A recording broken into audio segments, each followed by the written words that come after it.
بسم الله الرحمن الرحيم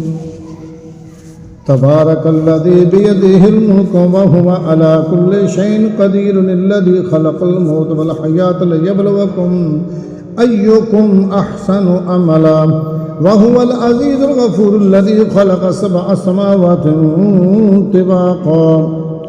ما ترى في خلق الرحمن من تفاوت فارجع البصر هل ترى من فطور ثم ارجع البصر كرة ينقلب إليك البصر خاسئا وهو حسير ولقد زينا السماء الدنيا بمصابيح وجعلناها رجوما للشياطين وأعتدنا لهم عذاب السعير وللذين كفروا بربهم عذاب جهنم وبئس المصير إذا ألقوا فيها سمعوا لها تغيظا وصفية تفور تكاد تميز من الغيظ كلما ألقي فيها فوج سألهم خزنتها ألم يأتكم نذير قالوا بلى قد جاءنا نذير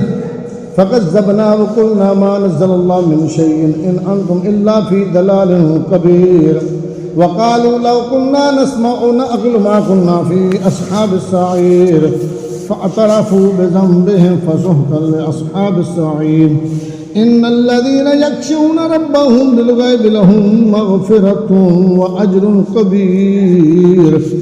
وأسروا قولكم أو جهروا به إنه عليم بذات الصدور ألا يعلم من خلق وهو اللطيف الخبير هو الذي جعل لكم الأرض ذلولا فامشوا في مناكبها وكلوا من رزقه وإليه النشور أأمنتم من في السماء أن يكسر بكم الأرض فإذا هي تمور أم أمنتم من في السماء أن يرسل عليكم حاسبا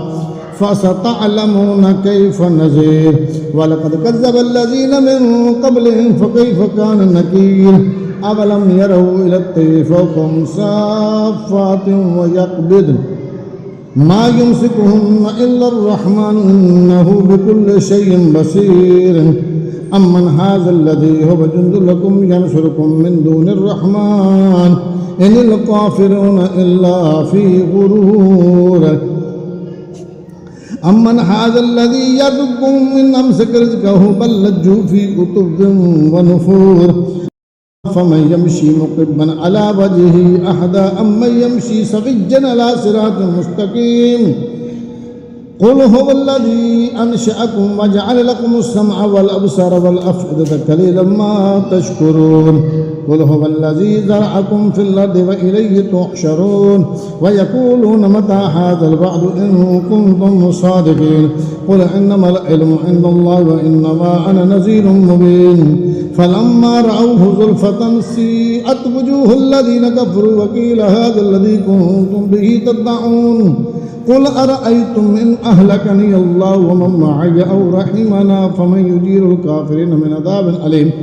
قل هو الرحمن وآمنا به وعليه توكلنا فستعلمون من هو في ضلال مبين قل أرأيتم إن أصبح ماؤكم غورا فمن يأتيكم بماء معين